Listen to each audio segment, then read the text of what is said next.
Ok, estamos falando sobre cosmovisão cristã, e essa é uma palavra que eu disse que a gente não precisa aprender a palavra, mas a gente vai se acostumando com a ideia de ter uma referência, lentes, né, que nos fazem ver o mundo do jeito nosso. Então assim, a gente interpreta as situações a partir dessas lentes que a gente tem. Cada um lê de um jeito diferente. Às vezes uma mesma situação, para você não tem problema, para o outro incomoda. Né? Nós temos situações assim no nosso dia a dia.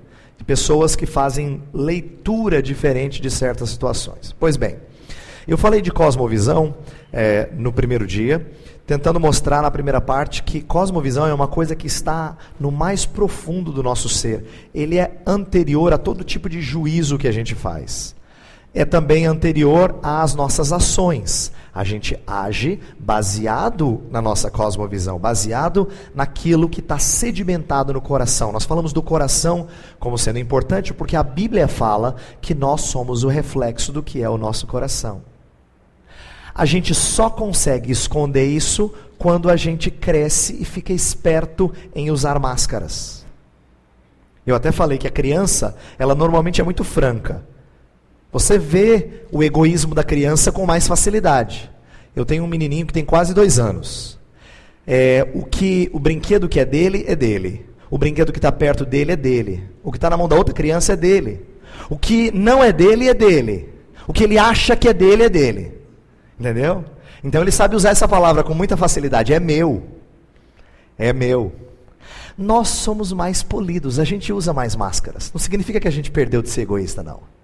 É que a gente é mais educado. A gente consegue disfarçar algumas dessas coisas.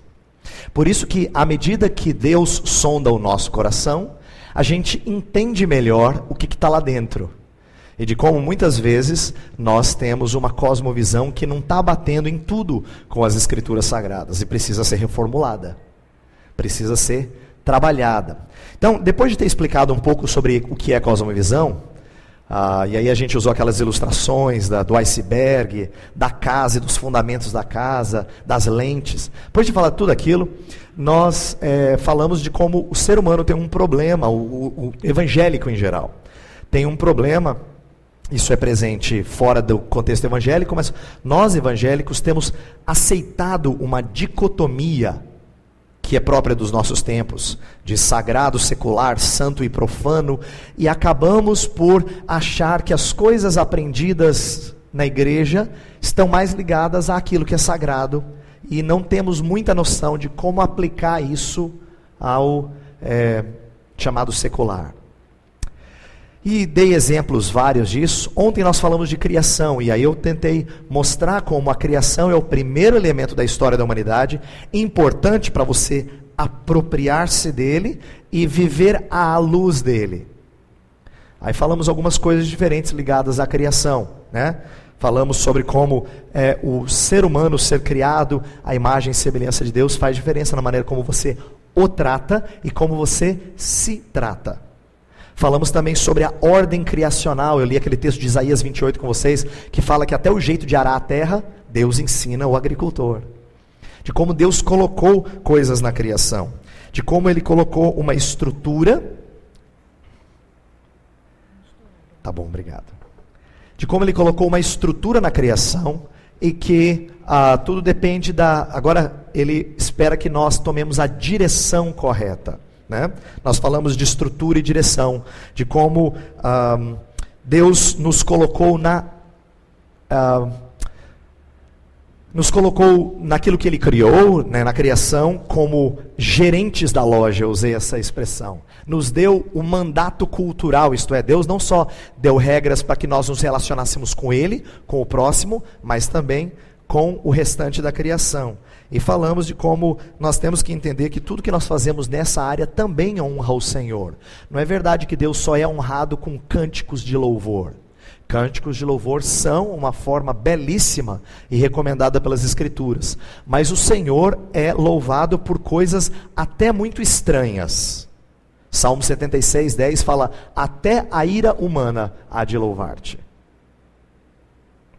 Deus usa, inclusive, o nosso trabalho, foi esse um ponto que eu quis mostrar, para louvarmos e honrarmos a Ele, e temos que aprender como fazer isso com essa consciência, essa cosmovisão. E a última coisa que eu trabalhei foi aquele conceito de soberania de esferas, em que eu disse que alguns autores do passado, como Abraham Kuyper, que é um nome famoso, ele quis mostrar como Deus deixou certas regras de como família deveria funcionar, Estado, educação, arte, e que cabe a nós descobrirmos essas coisas e não deixar com que uma esfera interfira na outra. E a gente deu alguns exemplos de como na política brasileira tem havido uma inversão dessas coisas e de como tem havido uma interferência na vida da família quando convém, porque quando não convém, né? Em briga de marido e mulher, eu dei um exemplo ontem, ninguém mete a colher. A gente já tem até dito popular. A política só deu uma lei a esse aspecto, quando eu falei lá da questão do divórcio, né? Então, nós falamos um pouco sobre essas questões, e hoje eu vou entrar então no segundo ponto, no segundo pilar histórico da cosmovisão cristã. Então falamos de criação, hoje vamos falar de queda. E eu disse no início da palavra de ontem, que não se tratam simplesmente de conceitos. Essas coisas têm que descer ao mais profundo do nosso ser, que é o coração, para que a gente leia o mundo, isso é, interprete o mundo e viva neste mundo e haja neste mundo à luz desses acontecimentos. A queda diz respeito ao pecado do primeiro casal que trouxe consequências universais. E por causa do pecado do primeiro homem, o pecado veio a todo homem, diz Romanos capítulo 5. Então a gente vai estudar o conceito de queda. E a gente vai falar algumas coisas sobre pecado, mas novamente, assim como criação é uma doutrina que às vezes os evangélicos só conseguem pensar em oposição a evolucionismo, quer dizer, às vezes a gente não explora todas as riquezas da doutrina da criação. Ontem eu tentei falar de alguns aspectos que às vezes são negligenciados ou não são conhecidos de muitos evangélicos. Hoje eu vou tentar fazer o mesmo, mostrar que a doutrina do pecado, a queda, né, ela não deve ser entendida só nos moldes que a gente está acostumado, mas ela tem algumas implicações, algumas coisas que talvez a gente não esteja habituado a pensar. E eu estou aqui para tentar ajudá-lo a pensar nessas coisas e a aplicar isso para o nosso viver diário, tá bem? Então eu quero começar falando da queda e de uma doutrina que é bastante conhecida, depravação total. Antes de ler o que está aqui no slide, deixa eu colocar o seguinte. Essa doutrina, ela é conhecida como um dos chamados 5 pontos do calvinismo. E eu quero tentar mostrar em que sentido ela representa algumas coisas importantes para o nosso caminhar. Isto é, não é só estudo de teologia, mas o que isso significa à medida que a gente pensa sobre pecado. Tá? Meu ponto vai ser começar dizendo que a queda não afeta só parte da nossa vida. Ela afeta toda a nossa vida. Uma ilustração que autores do passado usaram, eles disseram assim: tem crente que acha que queda é como cair do primeiro andar. Você quebra um braço, mas você sobrevive. Não, na Bíblia a queda é cair de 4.000 metros sem paraquedas.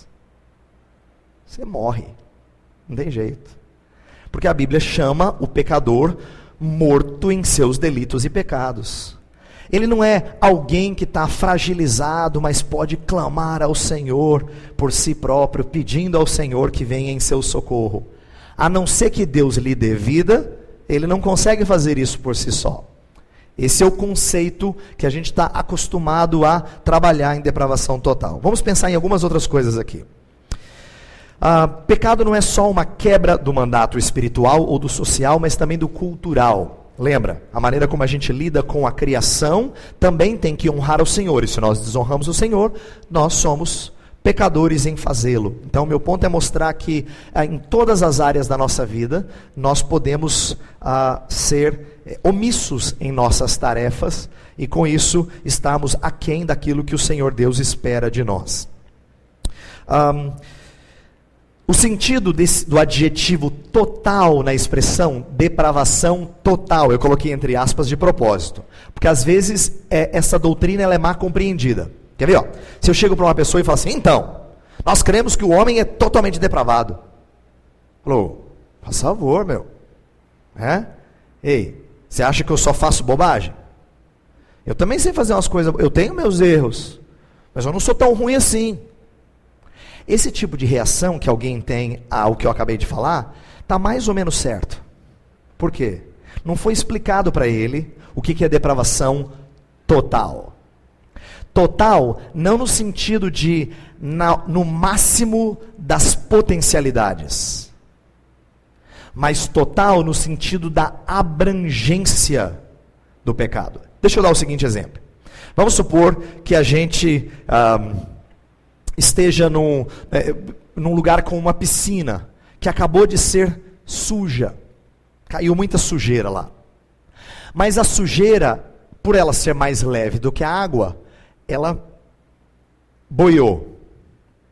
Se alguém viesse a mergulhar naquela piscina, eu diria assim, ela não tem sujeira da superfície até embaixo, mas ela tem sujeira em toda a sua superfície. A ideia é a seguinte, eu estou usando essa ilustração para tentar ajudar você a entender que quando a Bíblia fala de depravação total, ela não está falando que, ela fala desse conceito, ela não usa essa expressão, mas ela coloca esse conceito, ela não está dizendo que cada ser humano faz aquilo que há de pior no máximo das capacidades o tempo todo. Não, pelo contrário. Eu e você temos vizinho gente boa, aquele que a gente sempre diz, só falta... Tá vendo? Vocês até sabem. Por quê? Porque a gente conhece gente assim. Gente que não ama o Senhor, mas que é decente, que é ordeiro, que é honesto, não é? Então, quando a Bíblia fala de conceito do pecado e a gente entende depravação total, não estamos falando total na capacidade de fazer, ou em sempre executar a total capacidade de maldade, não é isso, mas é de abrangência. E aqui vem então a minha aplicação.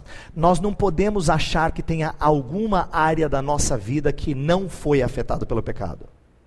Não, nós entendemos que todas as áreas da nossa vida foram afetadas pelo pecado. Qualquer coisa que você faça, infelizmente, provém de um coração pecaminoso. Jeremias 17:9, que está aí, fala, enganoso é o coração mais do que todas as coisas e desesperadamente corrupto. Quem o conhecerá? Quando Jesus está confrontando os fariseus, texto de Mateus 15, os fariseus falam assim, por que os seus discípulos não lavam as mãos antes de comer? Eles vão se contaminar. Aí Jesus falou, não é o que vem de fora que contamina o homem, e sim o que sai do seu interior, porque do coração procedem maus desígnios, prostituições, difamações. Aí ele vai começar a citar uma lista de pecados, né?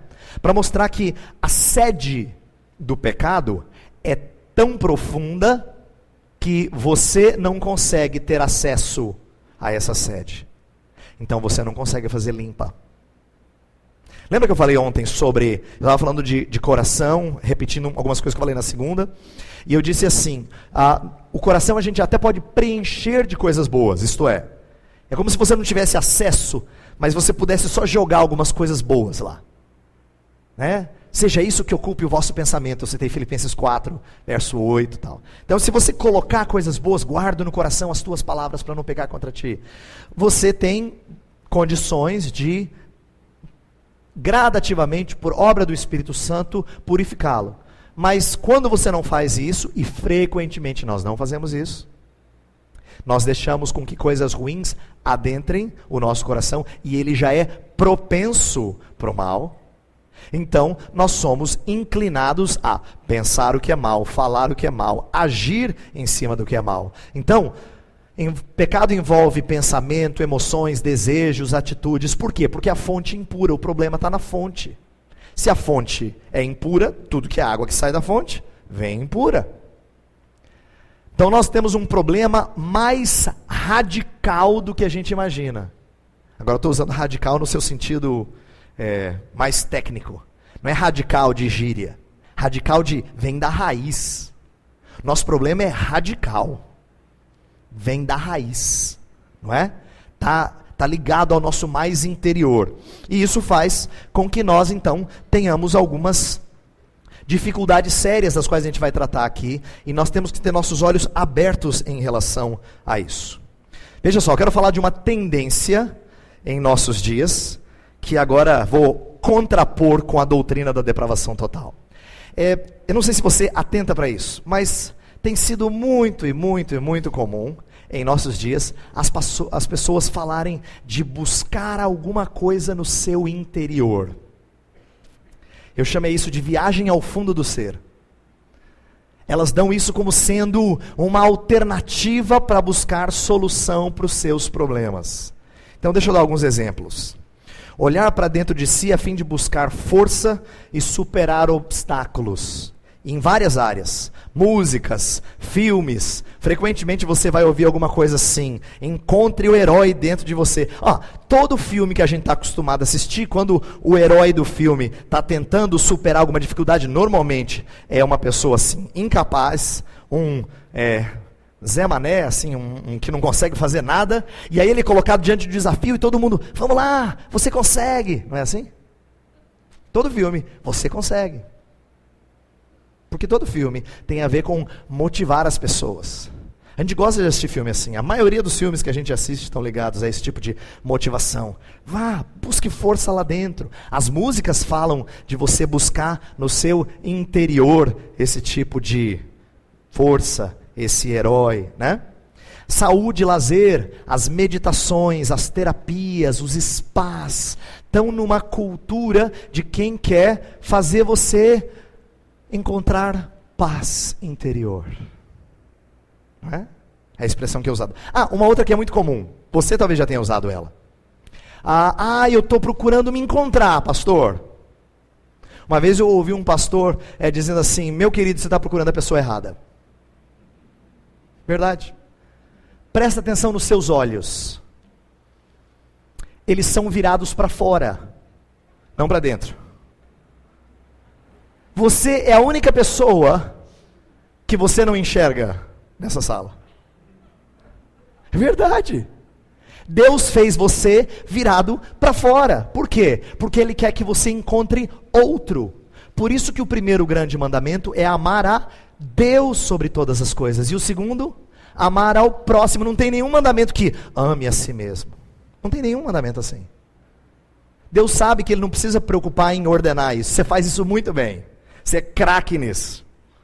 Problema seu é que você ama demais a você. Às vezes a gente usa umas expressões engraçadas. Eu quero me encontrar. Você não precisa se encontrar, você precisa encontrar o Senhor. Você não precisa de paz interior, você precisa da paz que excede todo entendimento. É dessa paz que você precisa. Não é? Mas aquilo que a sociedade sem Deus coloca é de que se você fizer essa viagem ao fundo do ser, você vai encontrar energia e você vai conseguir fazer certas coisas. A filosofia, a religião falam de coisas diversas, né? De moralidade subjetiva, de que dentro de você há uma centelha divina. Tem música, tem filosofia que fala dessas coisas. Você encontra uma espécie de faísquinha de Deus no seu interior. Presta atenção. É assim que a sociedade fala quando ela quer tratar de alguns dos seus problemas. E isso vem até em nome da ciência. Quando alguém fala assim, olha, você precisa olhar para dentro de você e dizer para você mesmo, eu me amo. Tem até umas terapias desse tipo assim. Né? Em nome da ciência, terapeutas tentando mostrar que dentro de você encontra alguma coisa que vai lhe encorajar. Olha como a Bíblia, e aqui são palavras de Jesus, confronta radicalmente esse contexto. Eu coloquei no slide assim, o cristão já fez a viagem ao interior, e ele ficou horrorizado. Mateus 5 é o início das bem-aventuranças. Jesus falou: bem-aventurados os humildes de espírito. No original, a palavra humildes é pobre, mas não é pobre assim, como a gente usa. Ah, eu sou pobre. Não, é pobre, pobre. Mendigo, de quem não tem nada. Essa é a palavra no grego. Bem-aventurados aqueles que perceberam a sua bancarrota. É isso que a Bíblia diz. Bem-aventurado é quem percebeu que espiritualmente, no espírito, ele é pobre. Bem-aventurado. E aí a segunda bem-aventurança vem na sequência. Bem-aventurado é aquele que uma vez descobriu essas coisas, ele chora. Bem-aventurado. Por quê? Porque ele adquiriu consciência de quem ele é lá dentro. Olha como aquilo que Jesus coloca é radicalmente diferente do que nós estamos acostumados a ver e ouvir na televisão, nos filmes, nos programas, na mídia em geral, né? Nós não fazemos viagem ao fundo do ser. Essa viagem é muito triste. Eu só faço quando eu preciso me arrepender dos meus pecados. Não buscar nada de bom lá dentro. Outro aspecto da doutrina da queda, o entendimento da queda, é importante nós falarmos, que são os efeitos cósmicos dela. Sabe por quê? Quando a gente fala de pecado, uma das coisas que nos vem à mente sempre é nossas próprias atitudes. Ah, o que você fez é errado, fulano, é pecaminoso. Mas pecado na Bíblia é muito mais amplo do que só as suas atitudes. Pecado na Bíblia tem a ver com tudo aquilo que trouxe oposição de Deus, de juízo de Deus.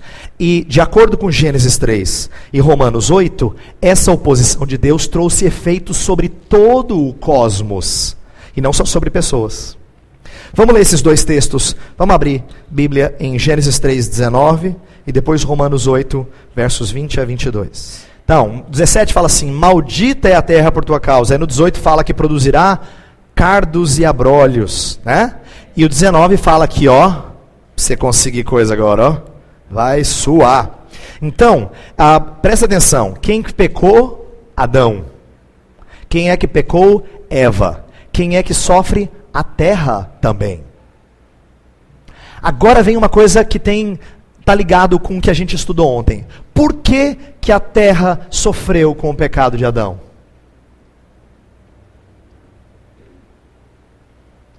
Porque ele era o gerente da loja.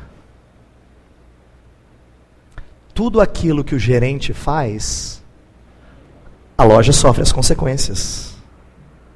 Você entendeu?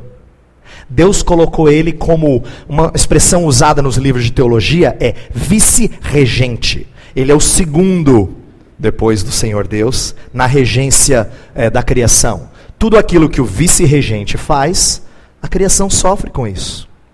Então, quando Adão e Eva pecaram, eles trouxeram consequências sobre a terra. Maldita é a terra por tua causa, Adão. Por causa do teu pecado. Porque Adão era um representante da humanidade e de toda a criação. Vamos ler Romanos 8, versos 20 a 22. Olha só, eu vou destacar aqui um aspecto. O texto fala que a criação, ela geme e suporta. O que ela geme e suporta? Angústias. Por quê? Qual é a situação presente dela? Ela está em quê? Em cativeiro. Ela está em cativeiro da corrupção. É isso que o apóstolo Paulo fala. A criação geme e suporta. Ela está assim, clamando que venham os filhos de Deus, a manifestação dos filhos de Deus, isto é, a volta do Senhor e o término das coisas, porque no presente momento ela está sob cativeiro, debaixo de corrupção. Então presta atenção, tanto o texto de Gênesis quanto o texto de Romanos falam que não é só o ser humano que sofre com esse negócio de pecado. Toda a criação, de certa forma, está desordenada, porque sofre o castigo de Deus. Então, quando a gente estuda a criação, quando a gente explora a criação, e quando a gente vê deformidades na criação, pode ficar certo disso. Você está vendo os resultados do pecado, da queda. Então, o pecado não é só uma coisa que eu e você praticamos. A doutrina do pecado na Bíblia é muito mais ampla. Então, ela não tem a ver só com as minhas atitudes. Ela tem a ver com tudo que o universo sofreu por causa da atitude do primeiro Adão, que era o representante de Deus na criação. Então, isso é muito sério e bastante abrangente. Olha só, as estruturas da sociedade, Estado, família, sexualidade, arte, tecnologia e outras, foram corrompidas pelo pecado. O reformado tem uma explicação do porquê o mundo está indo de mal a pior. Opressão, pobreza, divórcios, guerras têm explicação. Agora deixa eu fazer uma pausa aqui. Eu lembrei de uma história de ouvir certo pregador que uma vez foi convidado para falar numa universidade sobre a visão cristã de sexualidade. Ele disse assim, isso não é muito popular não, eu vou lá e eles vão me malhar. Então ele começou com uma maneira muito interessante. Ele disse assim, para o pessoal, departamento de filosofia da universidade, só o pessoal cabeça, né, filosofando lá. Aí ele chegou e disse assim, eu estou aqui para dizer não só de sexualidade, eu estou aqui para falar do porquê existe guerras, do porquê existe divórcio, do porquê existe tanta inveja, do porquê existe drogas, vícios, tristeza, frustração. Estou aqui para falar de tudo isso. O pessoal já começou a achar o cara meio soberbo. Aí ele diz, mas tem um problema. Isso o pregador falando. Vocês não vão entender. Aí os olhos deles ficaram desse tamanho, né? Como assim? É o departamento de filosofia da universidade. Como assim não vamos entender? Aí um deles perguntou, por que é que nós não vamos entender? Aí ele disse, era a pergunta que eu estava esperando. Porque para entender essas coisas, você precisa conhecer Jesus.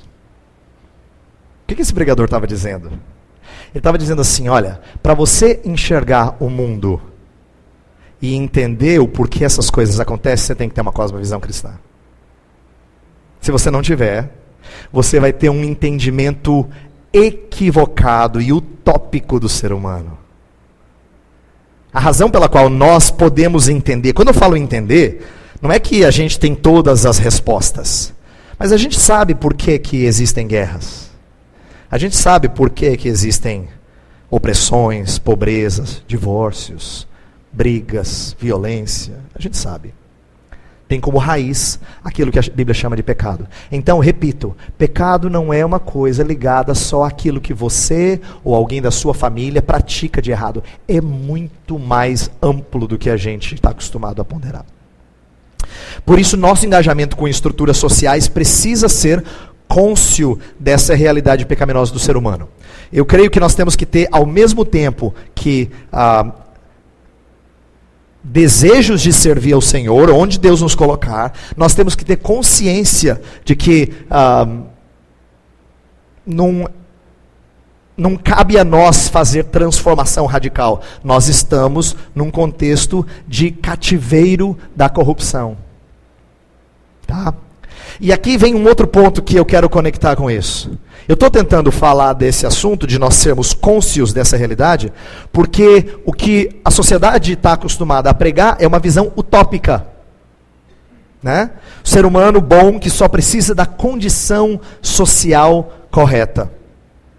O ser humano não é tão mau assim. Ele só precisa ter as condições certas para ele chegar onde ele tem que chegar. É isso normalmente que é ensinado em qualquer curso de humanidades, em qualquer universidade desse país.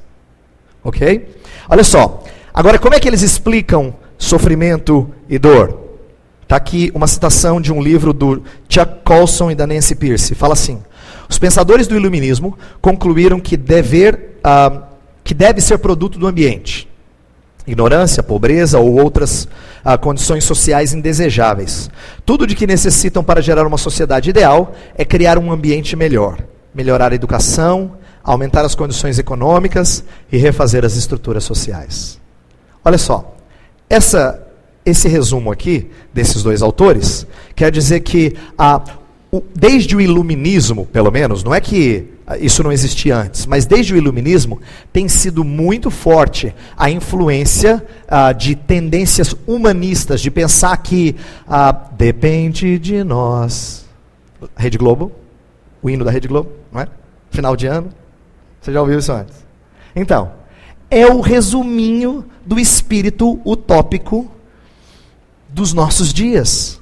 Que esses autores dizem, o iluminismo, ele acabou com esse conceito de pecado, de culpa. Para eles isso aí é coisa obscura, é da era das trevas. Isso é pré-histórico. Nós entendemos hoje o ser humano de uma forma iluminada, por isso que chamava-se iluminismo. Em que, se nós providenciarmos as condições corretas, ele vai florescer. Inclusive, essa é a base do pensamento marxista, que entende que se a sociedade for trabalhada do jeito certo, ela chega no ponto ideal.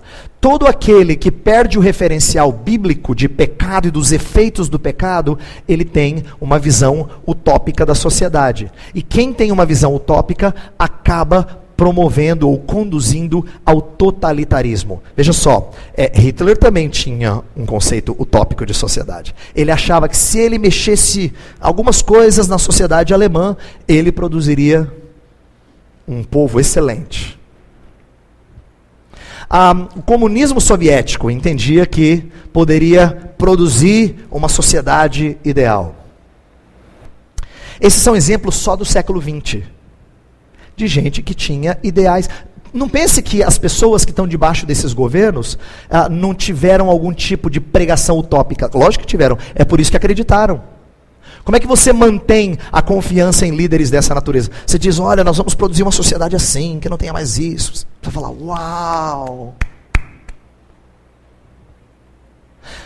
Todas as vezes que o ser humano prega utopia, e os que ouvem não têm o conceito de pecado, o conceito bíblico de pecado nos seus corações, eles estão fadados a cair no engano.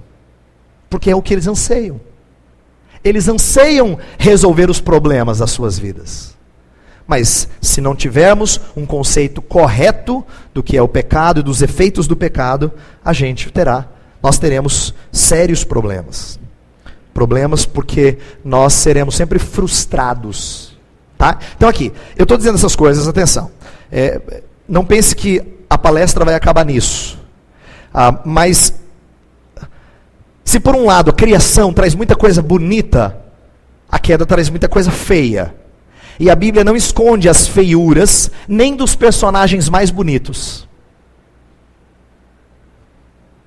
Até os personagens mais honrosos na Escritura têm retrato de pecado, né?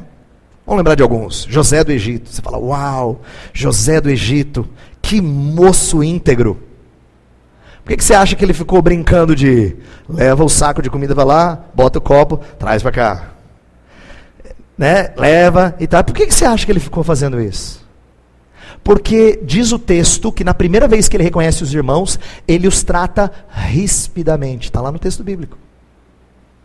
Ele teve dificuldades de lidar com aqueles que um dia foram injustos para com ele.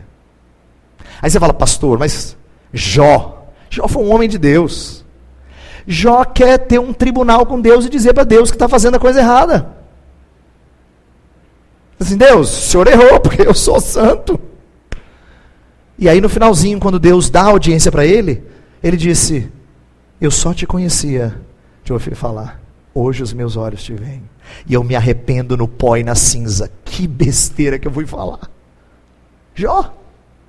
Pastor Daniel, homem de Deus. Daniel fala assim, Senhor, nós temos pecado e procedido perversamente. A nós pertence o corar de vergonha. Está falando. Até os personagens mais belos da Escritura são descritos com as suas feiuras também. Então, não adianta eu falar só da criação.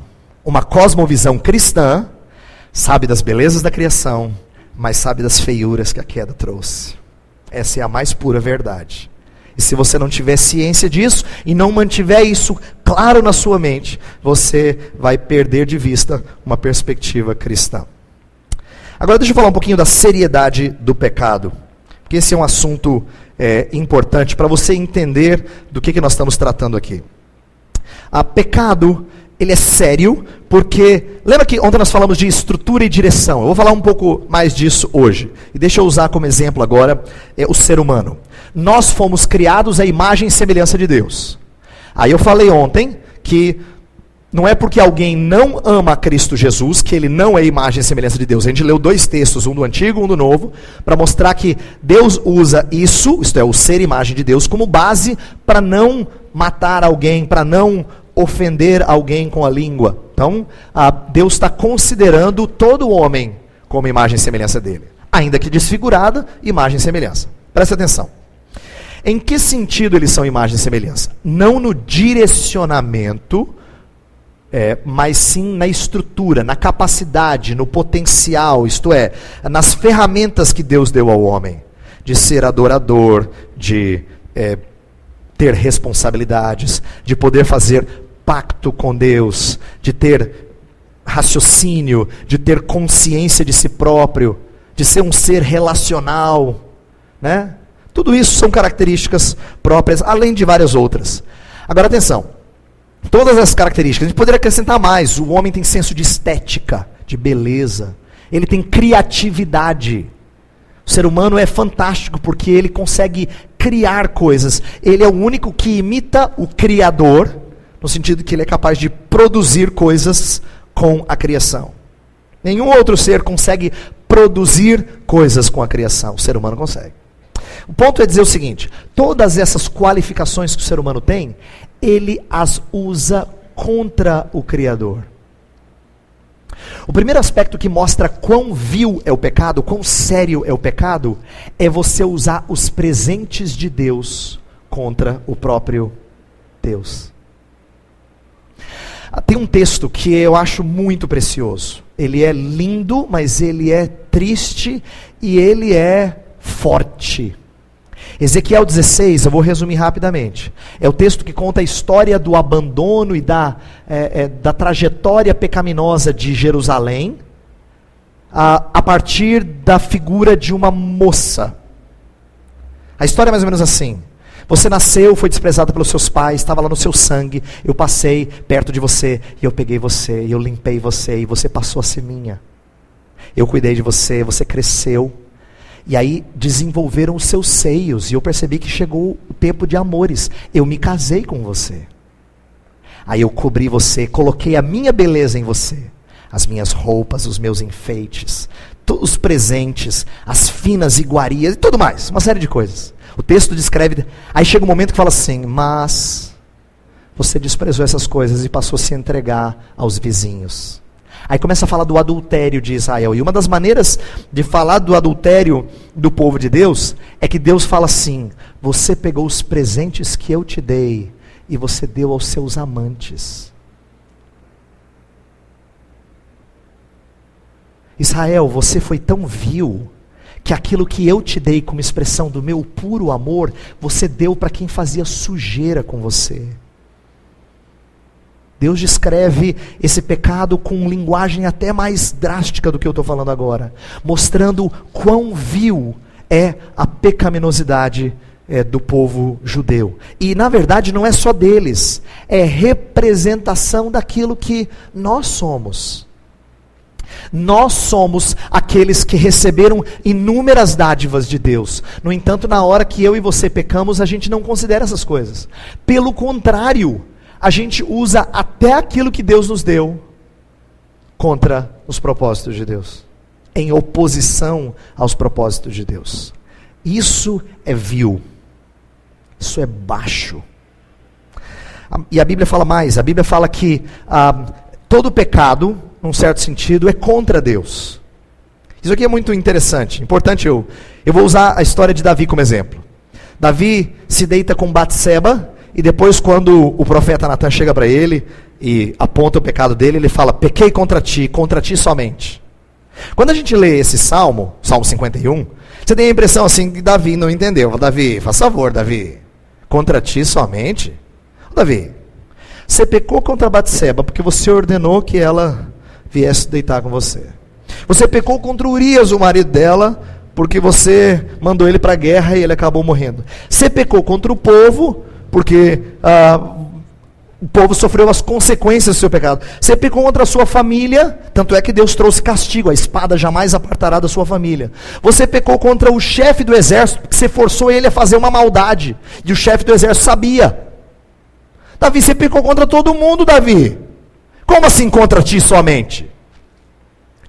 É que Davi entendeu a essência do pecado. Em última análise, todo pecado é contra Deus. É uma afronta a Deus. Vou usar uma expressão ruim, mas para você entender. É uma cusparada no rosto de Deus. Todo pecado. E é por isso que Davi, entendendo a vileza do seu pecado, ele falou assim: Senhor, eu pequei contra o Senhor. Eu não fiz só maldade contra uma família, uma mulher, um povo. Eu fiz contra o Senhor. De acordo com 1 João 3, o pecado é a transgressão da lei de Deus. Daí dá para você entender a vileza do pecado. Por quê? Porque o pecado é proporcional à pessoa a quem se ofende. Para pensar nisso. Se você está com alguém que é muito próximo a você, e você sabe que é uma pessoa simples, você faz alguma coisa contra ele, contra ela, você faz, mas ela vai entender, é gente boa. Mas se uma pessoa muito importante passa na cidade e você tropeça feio, você fala assim: gente, o que eu fui fazer? Porque a gente julga o erro baseado na pessoa, ou na importância da pessoa para quem a gente comete o erro.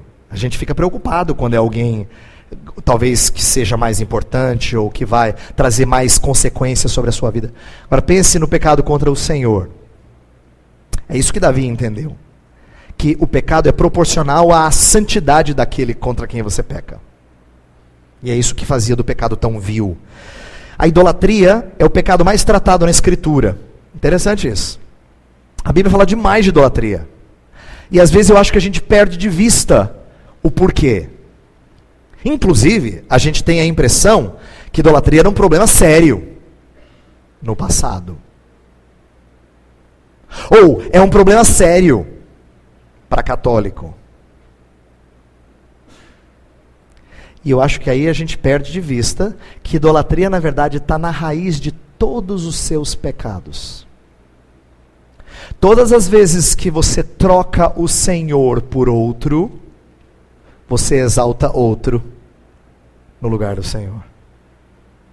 E é por isso que o mandamento primeiro e o mais difícil é amar a Deus sobre todas as coisas.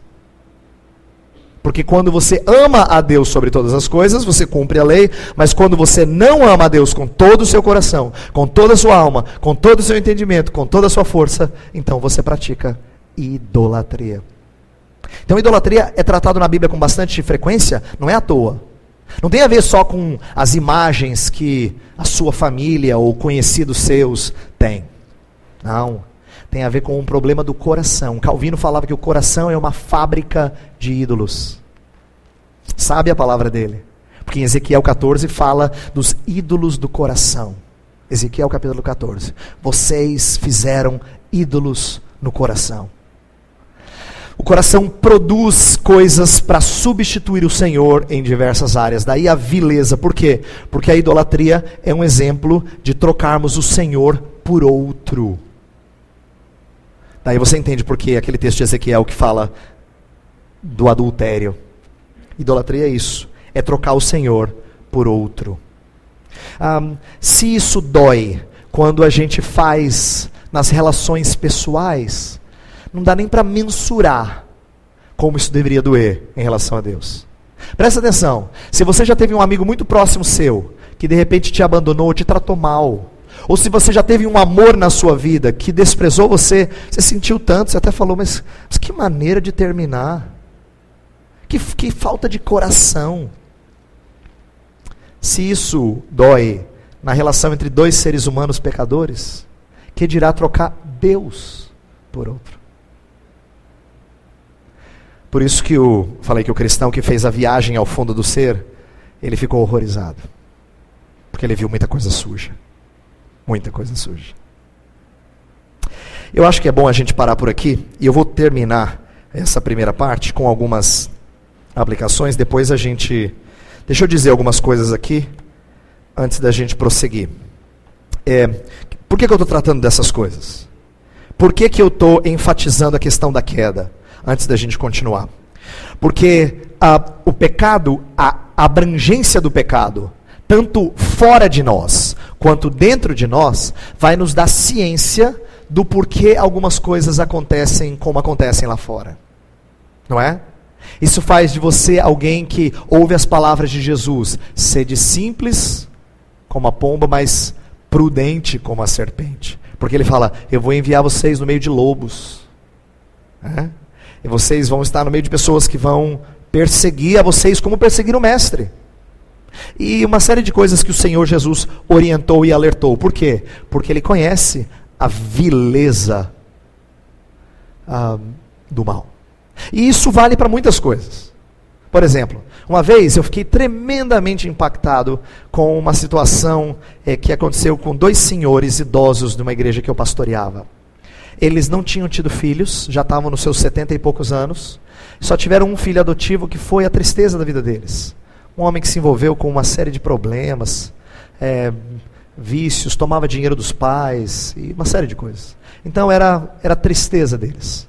Quando a senhora ficou doente, e muito doente, ela não teve assistência do filho, e quando nós soubemos, ele já estava no hospital, já tinha 2 dias, não tinha nenhum tipo de assistência médica, a não ser o que é público, e ele estava lá sentado numa cadeira, do lado dela, numa maca, já fazia 2 dias. Eu lembro, depois de conversar assim, eu saí chorando de lá, chorei que nem um menino.